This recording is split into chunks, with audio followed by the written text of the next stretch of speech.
So hello everybody, and welcome to our media brief around Finance Day from E3G from COP29. My name's Kate Levick. I'm the Associate Director here for Finance and Resilience, and we also have Rob Moore, who is the Associate Director for Public Banks and Development. And between the two of us, we cover the finance spectrum. So we'll be talking to you about what we're seeing from here. Just first of all, a little bit of housekeeping. We will be using the Q&A function for questions, and we will be recording this meeting. So please, if you want to come in during what we're saying, please use that Q&A. And then if, we'll sort of open it up. We won't talk for too long either, and we'll just allow time for questions after that as well. So I'll just start with some framing comments. It's Finance Day here at COP, and what you'd expect to have at Finance Day, based on the way things have been at COPs for the last few years, is a kind of, by the way, sorry, I'm using two devices. So if you want to see my camera, rather than just my name flashing up in the middle of the screen, you may need to pin me. But I'm on the camera too, on a box. Anyhow, yes, what we'd expect to see at these COPs is to have a kind of surround sound effect on Finance Day.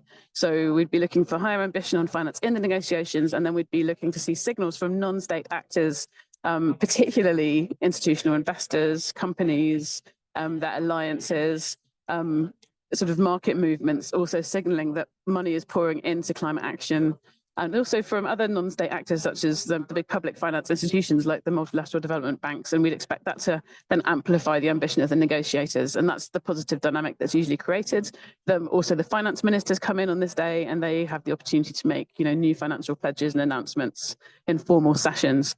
That dynamic is off this year. And the reason for that is that the big finance negotiation is about the new collective quantified goal. And countries, as I'm sure Rob will say more about, are quite stuck still about what the form of that goal should be, whether it's appropriate to be talking about the role of private finance in that goal and in what way, which countries are being talked about, et cetera, et cetera. And that means that some of those big private finance signals are not necessarily acting to up the negotiation ambition. In fact, in some cases, they might be kind of almost seeming a bit off message in terms of the conversation that's happening here in the negotiating rooms. So it's an interesting dynamic, but I would say we still are seeing a lot of that bigger surround sound financing because the transition is well underway, and there is a huge amount of activity going on in markets in terms of the climate transition. So I'll come back and talk about some of that more surround sound in a minute. But at this point, I'll hand over to Rob to talk about what's happening in more the official space.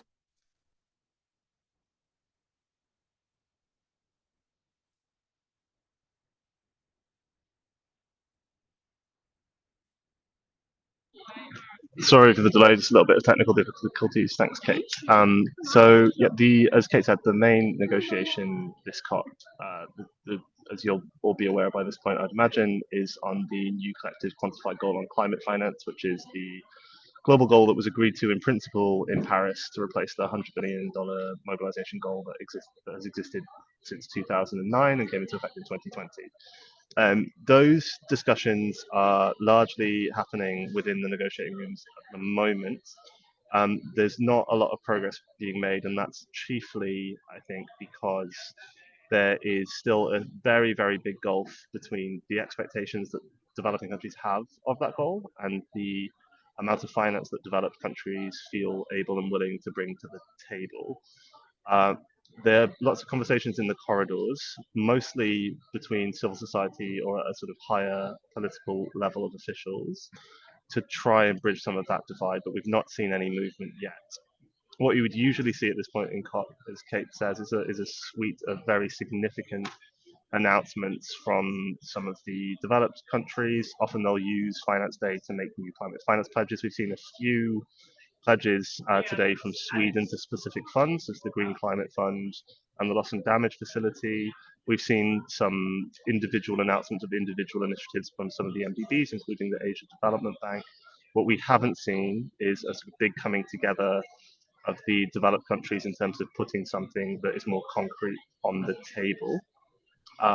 We did see earlier this week the announcement from the multilateral development banks that they expected to provide $120 billion in climate finance to middle and lower middle income countries by 2030, which is being taken to mean that's the amount that they feel that they're currently able to contribute towards the goal.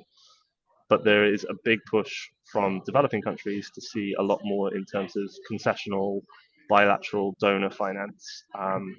And that still feels very much stuck. E3G has put out a briefing on that, outlining what we think a bridging proposal could look like. We're continuing to speak on the ground around that with a lot of country governments. The other thing that happened today was the publication of the independent high-level expert group, or the Stern-Songway group, for those that know Nicholas Stern and Vera Songway by name, who have been for many years working to develop over a number of reports a vision for what the goal could look like. That report came out this morning, and it includes a breakdown of not only what they have estimated as being the needs of developing countries, but with more detail than we've had in previous reports, how those needs could be met through a combination of measures.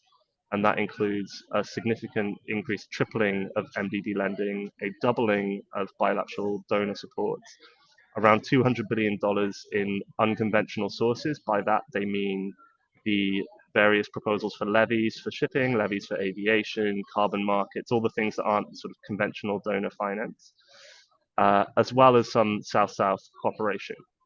In the order of magnitude of around 20 to 30 billion, with the rest of the money to make up what they estimate as $1 trillion in international investment needs by 2030 coming from private sector mobilization.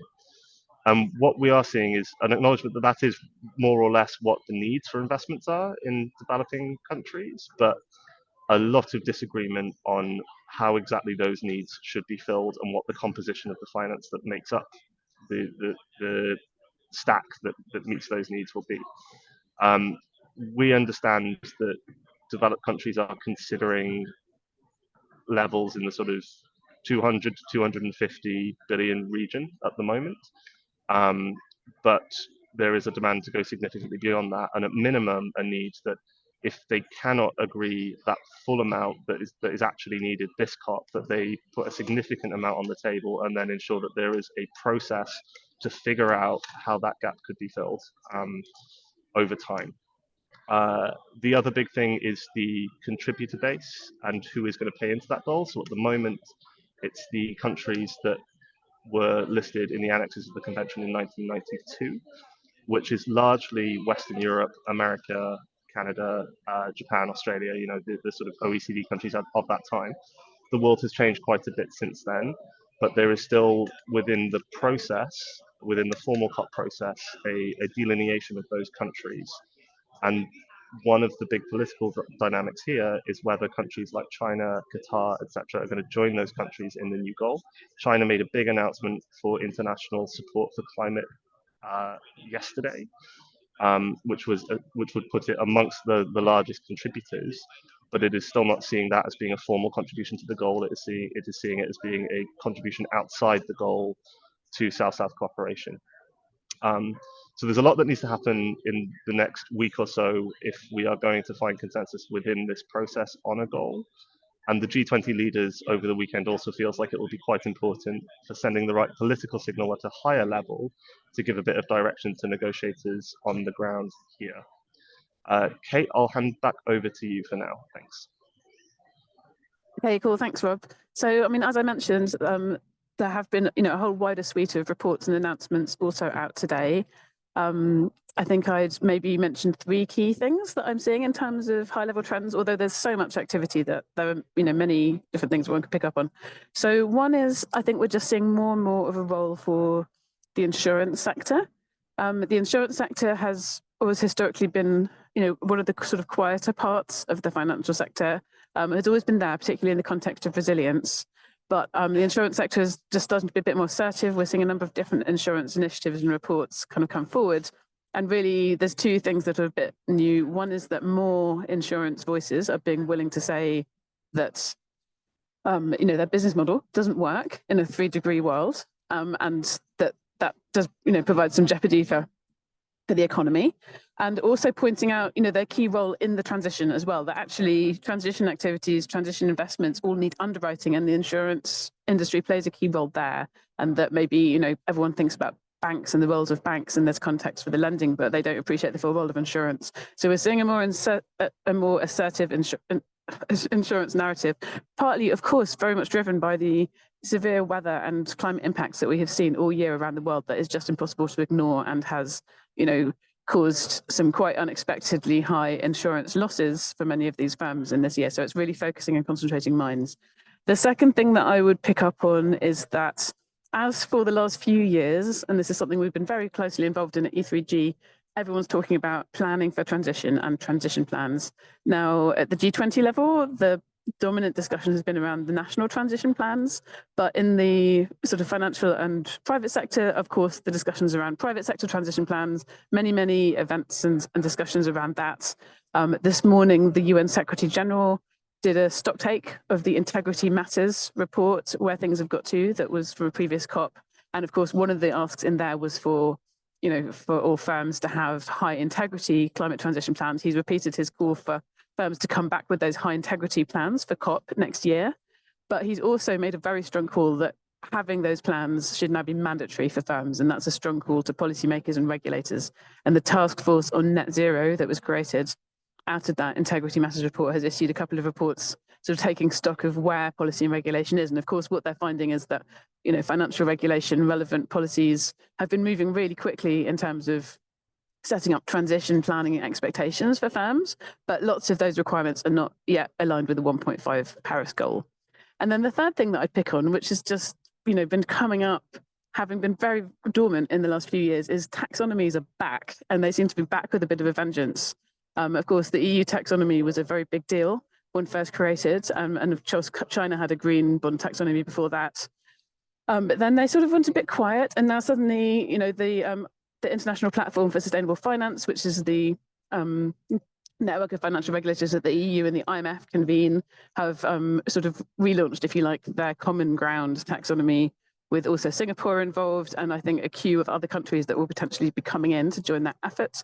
There's separately been an initiative around alignment of taxonomies internationally, which I think focuses a bit more on transition taxonomies, with Azerbaijan's presidency strongly involved in that initiative. And then there are a number of countries where taxonomy work is still ongoing or about to start.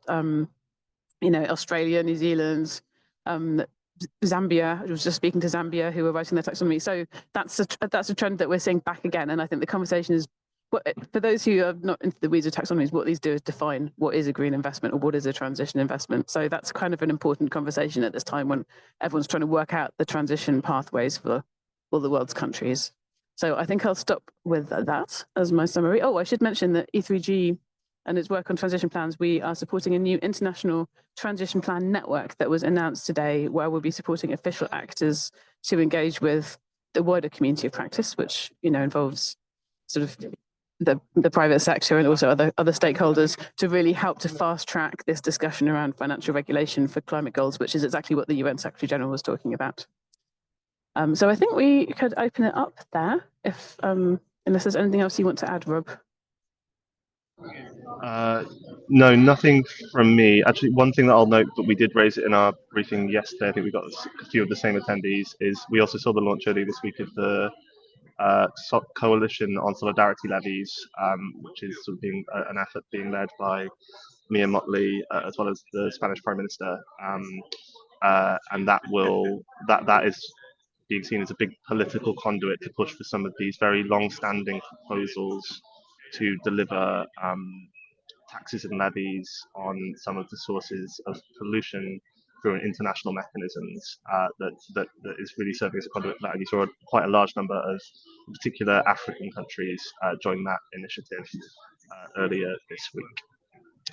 And I've got two questions in the chat, Kate, so unless you object, I might just run through those. One from Brad, one from Richard. So Brad's asked around how much pressure some of the bigger developing countries like China are facing in making their climate finance commitments more formal, and I take that to mean being actually a part of the goal as opposed to out there in the ether. I would say that's really at the heart of one of the primary challenges around the setting of the new goal. So the Paris Agreement commits, the clause of the Paris Agreement under which the new goal sits, which is Article 9.3, sets out that the mobilization of climate finance is a global effort that should be led by developed countries. And the interpretation of that is really at the heart of the discussion on the contributor base for the new goal. There are different ways in which you could do it. One is formally broadening the contributor base, so there are simply more contributors. That feels very difficult. That's faced a lot of pushback. One is to improve the transparency and reporting requirements and sort of accept those things as being slightly separate, but still being able to track them better and think about them in the overall composition of climate finance. The third option, which we've been proposing and is doing the rounds a little bit here, is the idea of having an opt-in mechanism by which a country could, of its own volition, choose to be a contributor to the new goal. But that decision would be taken on a voluntary basis, and that would then allow that finance to be counted towards the goal, and therefore you would expect the goal to reflect that wider group.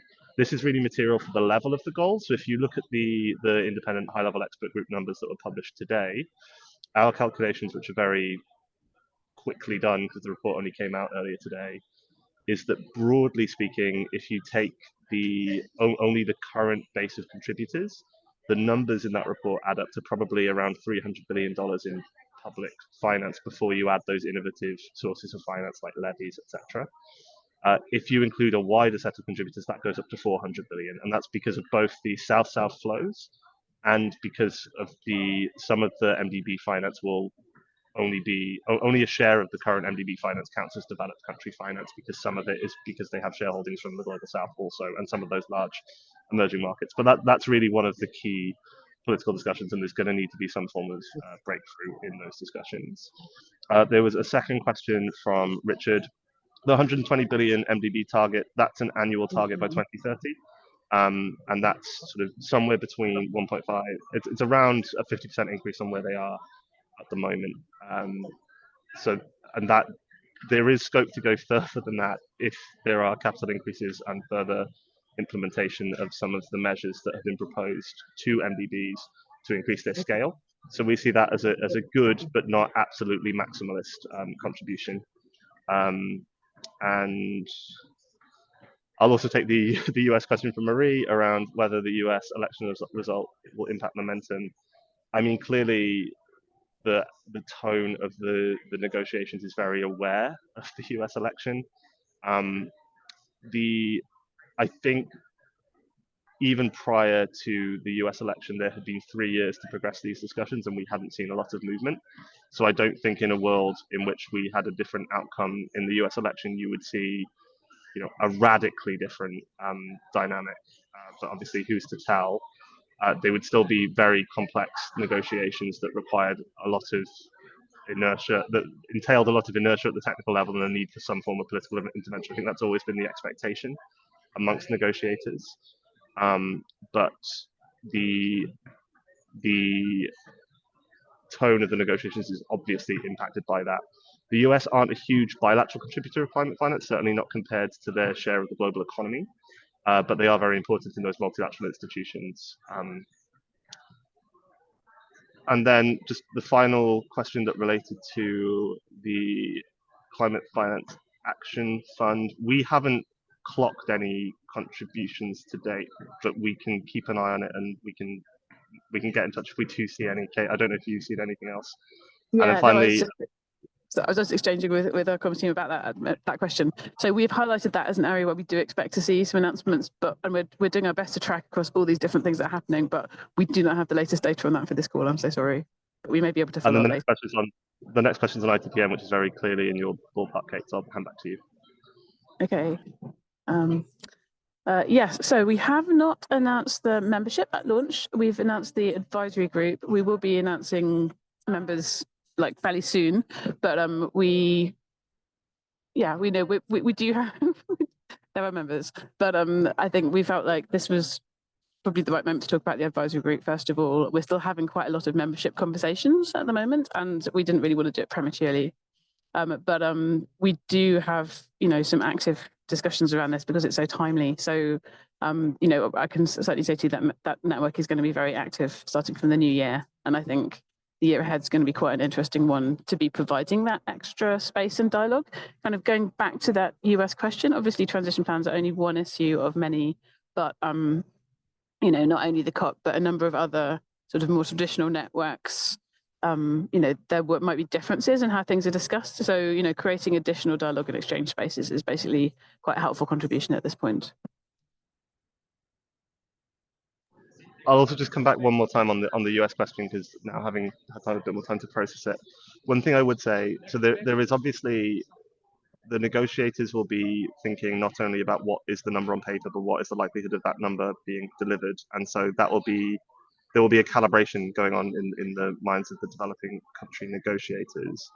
There's also an impact on the dynamic with Europe, in that under the current contributor base, at the moment, the lion's share of climate finance is provided by European countries. And if they do not believe that the US will be providing finance, that will impact that dialogue on who is the contributor base and who is actually providing support towards the meeting of this goal. And I don't want to be too prescriptive on how that plays out precisely, but it is an important dynamic.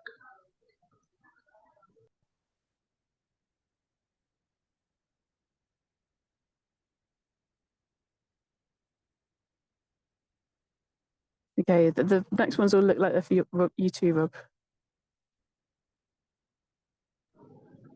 Sorry, I had the answer questions open rather than the open questions. So, Richard, that's still open, but I have answered that. So the 120 billion is an annual target for public, and then we understand that the 65 billion mobilized is also on top of that. So that's 185 total, and a broad rule of thumb is around 70% of that will be from the current contributor base. But I think without reading that, that was sort of what was behind parts of my answer. I don't know. I think so. I was formerly an EU finance negotiator, and the long-term vision was always that at the time that you set the new collective quantified goal, that's a period in which it would be reasonable to think that a wider set of countries would be part of the contributor base. I think there are various forms of flexibility in how you could do that and how you could reflect that, and I think there will be some sort of compromise bridging proposal in which China is not of the same, or whatever the additional new contributors are not necessarily on the same footing as the conventional contributors, but they are in some way reflected and acknowledged. And it feels like there's some movement in that direction. There's some signaling from China in some of the public statements that they're making. We're certainly seeing some of that reflected behind the scenes too. But they are still so far being very clear that they do not see themselves being a contributor on the same terms as the existing contributors. There is that risk again that if without it, dependent on where the EU sees the finance coming from, they may or may not feel that it is sustainable to have an excessively high goal with the current contributor base. So I think it is a very earnest feeling amongst the European negotiators and at the political level in Europe that there should be some expansion. That needs to be messaged very carefully, because there has been some confusion within the process that intention to broaden the contributors to a small number of relatively wealthy countries would be something that actually brings in a whole bunch of emerging economies that potentially aren't in a position to contribute. So we're seeing some of those dynamics play out on the ground as well.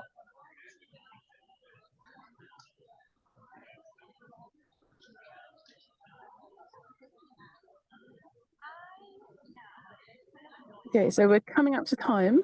I think we are 3 questions in the Q&A. No more open questions, that's right. I realised that I could have said in my answer on the ITPN that actually, 1 or 2 of the future members have said publicly that they will become members. So that's true for the OECD, it's true for the UK, for example. But we haven't made. Yeah, we want to announce a full membership group when the time comes. But anyway, thank you very much for your time on the call. Yeah, there is time for a couple more if anyone wants to chuck them in. Okay, I'll just come back on the levies question. Just to say, if you wanted a snapshot of that, the Global Task Force on Solidarity levies put out a press release alongside that launch event, and that gives at least their take on what those are. They're effectively proposals in the IMO for a shipping levy is the most clear one. There's similar proposals in ICAO on aviation, and then there's been a long-standing push that doesn't really have the same institutional form for levies on fossil fuels and on financial transaction taxes, all of which are obviously very politically challenging, but have differential levels of acceptance within the international community or momentum behind them.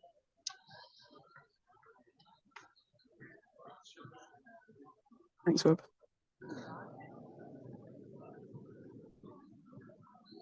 Okay, in that case, I think we are probably through. Thank you very much for everyone who's been on the line. I hope you found this useful. Please feel free to follow up with us with any further queries, points of clarification, or things you forgot to ask. And good luck with writing up all your Finance Day related stories.